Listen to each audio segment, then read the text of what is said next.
It's quite savage to drag in a spawn and spill its young blood, and then have a wildcat come in and, I don't know. I lost it. It's Image Comics Week here on the channel. Today we'll be talking about Savage Dragon, and then later in the week we'll be talking about Wildcats, the Covert Action Teams by Jim Lee and Brandon Choi. And then, of course, we'll be talking about this Gen 13 by Choi Lee and J. Scott Campbell, and then whoever Garner is. And maybe some more if I get around to it. But first, Savage Dragon. Why? Because I just finished reading it. That's why. I also prepared some of the things I'm going to say. So let's attempt to open this book up with just one hand to go. First of all, this is a rich book, a lot richer than some of the other early Image stuff, where it feels like a universe is being established. The crossovers between characters in the early Image books did help to make the world feel a little bit bigger, but this is probably the one that feels the most like a superhero universe, in that you have these other superheroes that exist in the world, and they have interesting designs, even though they're sort of a ripoff. This is like a Superman, Captain America crossover type of deal. Super Soldier for the Amalgam Comics fans. But you have this character, Dragon, who he is established as being super strong and all this stuff in this world, and this guy wants him to be a cop. But Dragon, he don't want to be a cop. Let's switch hands here real quick. All right, he don't want to be a cop. So then Dragon goes and gets a regular job. The bad guys attack. And then it leads to the death of the person that Dragon was working for, this man here. But Dragon's nigh invulnerable, so he, of course, does not die. Here's another example of a character that Erik Larsen had taken from his youth. This one is sort of a Captain Marvel-esque character. And you can even see that in the design. But then he immediately gets rid of this dude. No more of that guy. No more of the actual superhero universe. We need dark and gritty. This guy, he's upset, but he's glad that that Dragon's going to become a cop. Dragon goes and he learns how to be a cop, and then he goes off and he starts fighting these super-powered freaks, as they're called in the book. Here's some green dudes. Here's some bad dudes. Here's some people to fight.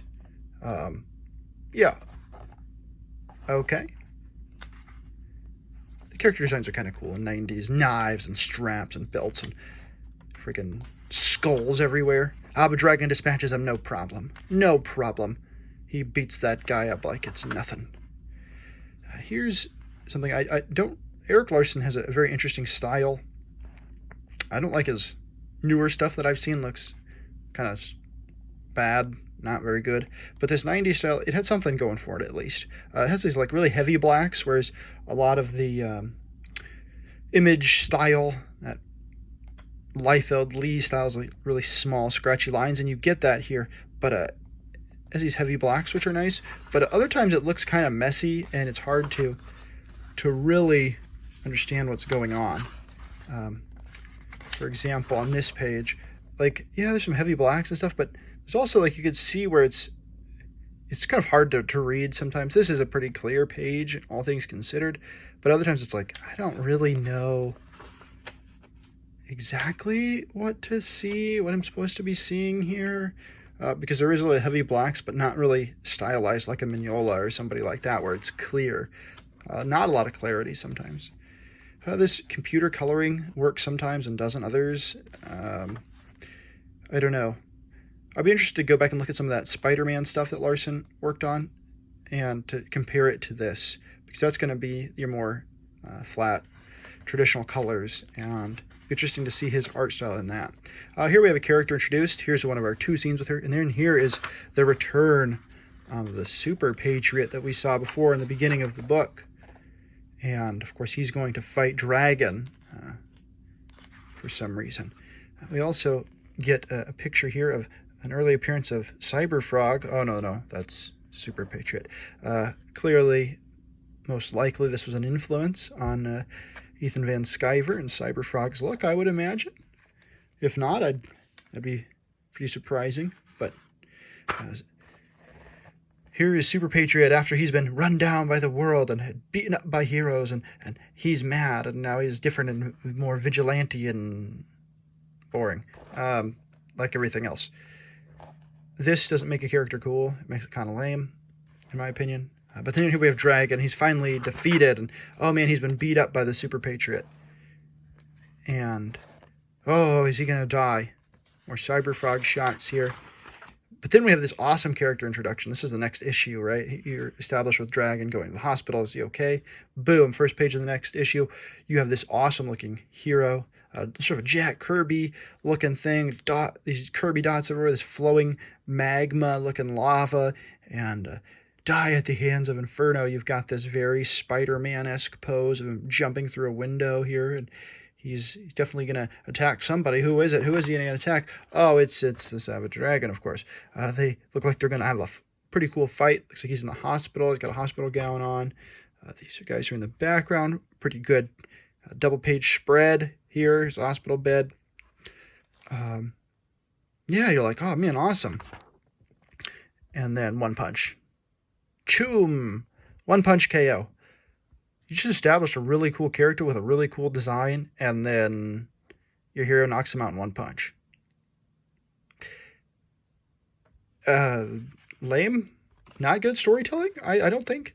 You have a really cool character you've established. Why not give him an arc over the book to beat this character? To get people interested. No, we've got more melodrama to tell. Oh, here's a Dr. Doom ripoff called Overlord. Not thrilled about this design of this character. Never been a fan of Dr. Doom's look, to be honest with you. But then a ripoff of Dr. Doom? I mean, is it really a ripoff? Who knows? But it's definitely inspired by him. It's all right. It's okay if people like him.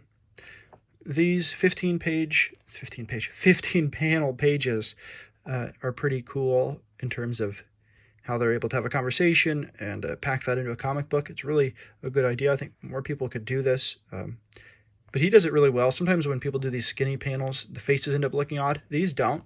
These look pretty good. Also, this girl's hair, pretty neat. But who is she? What is she here for? Why does she want to kiss Dragon? I don't know. I just read the book, and I have no idea if she was mentioned before, if he saved her, who she is.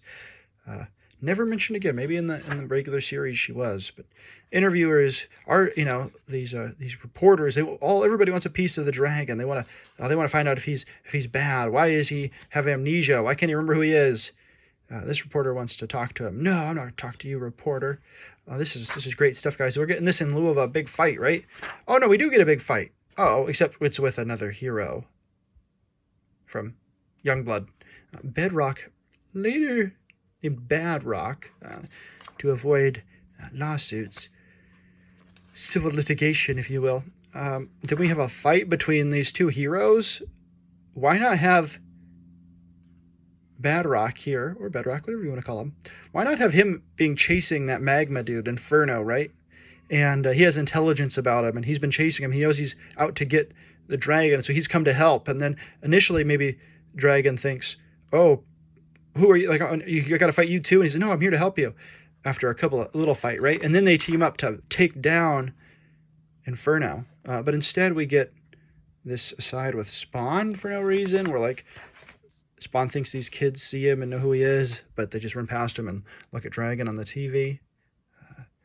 This is cool though. I like this. He jumps out of the panel. I wish he came back into the panel here for the kick. But pretty cool idea to create a sense of flow, coming out of the panel, breaking the borders, and then kicking back into it, I guess.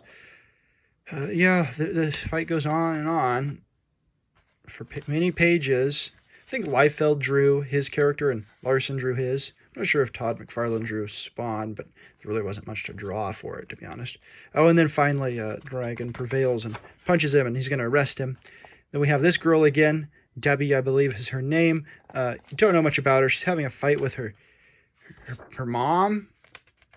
This is the cop that recruited Savage Dragon. He's done some shady things.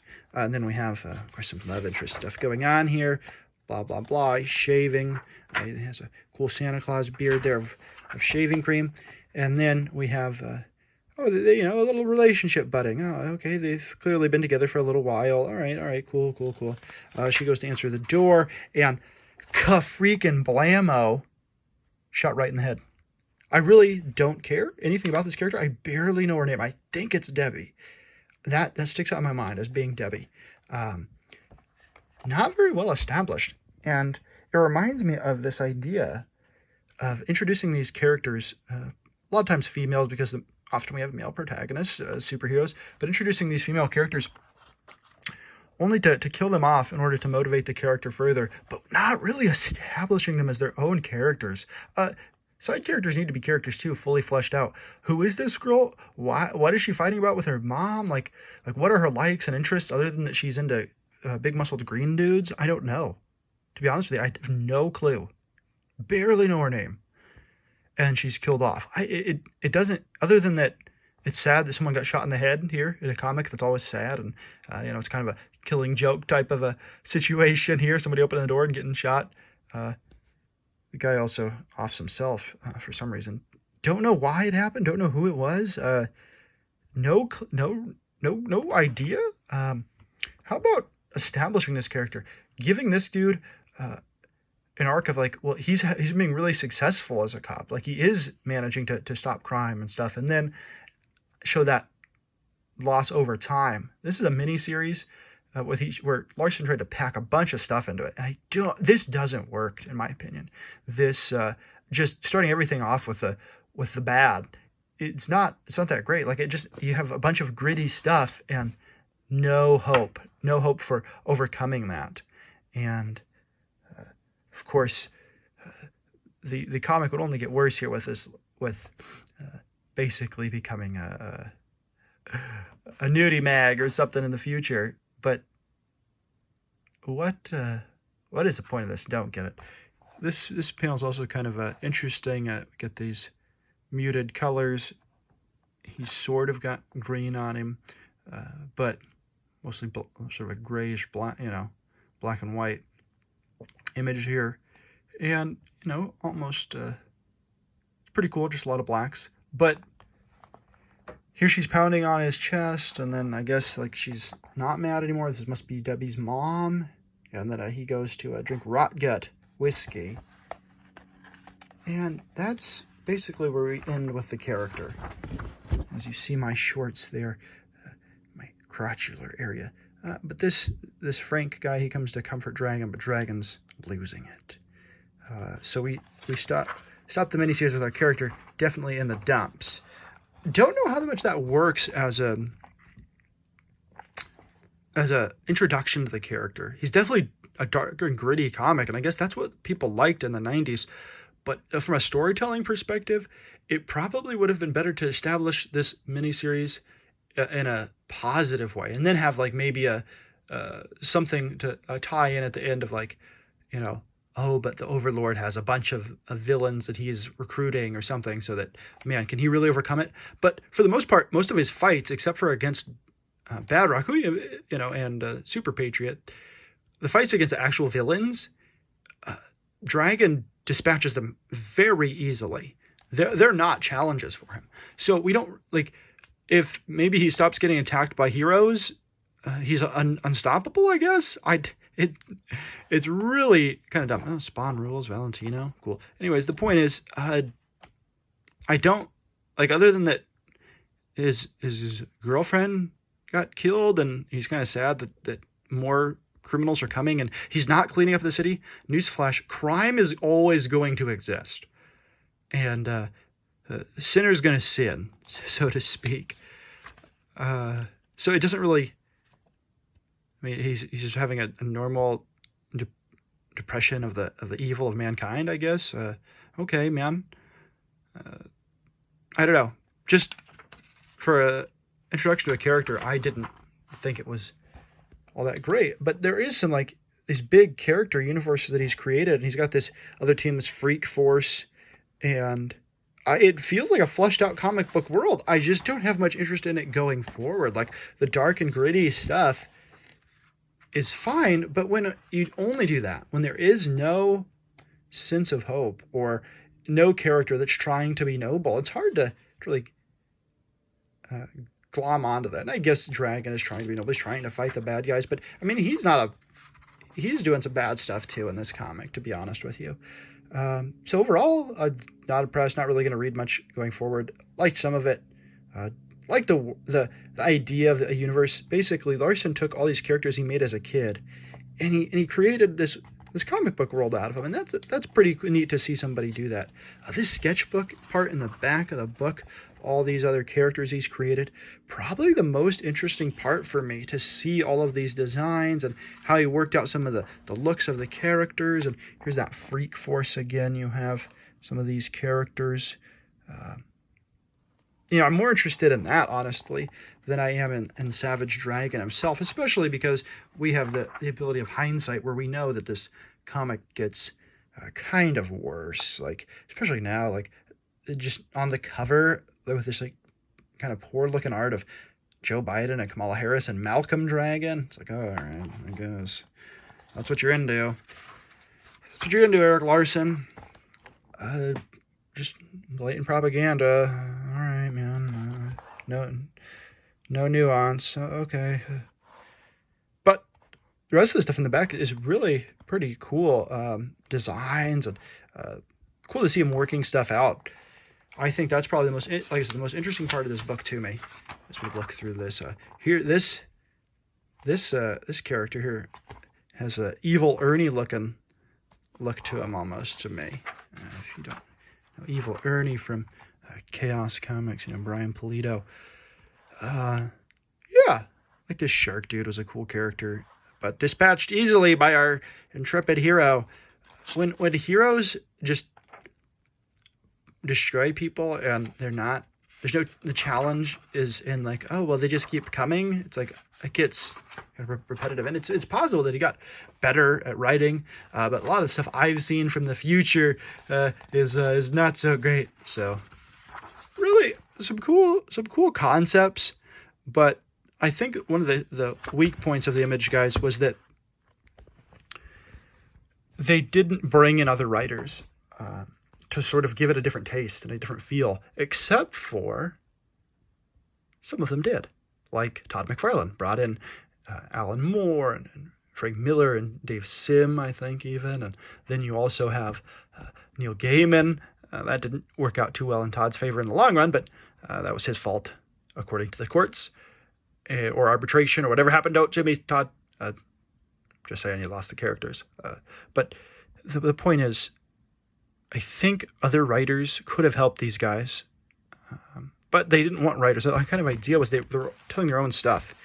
And I'm excited to look at some more of these Image comics. But overall, in the Savage Dragon, not really looking forward to much more of it. There is some interesting art stuff in here, and especially that back matter is really cool. I like seeing that in a book. That was really neat to see these things in the back. Not just pinups in the back, but him actually talking about these characters and their origins and stuff was actually kind of cool. It just, I don't really care much about the direction of the book. But overall, yeah. Adios.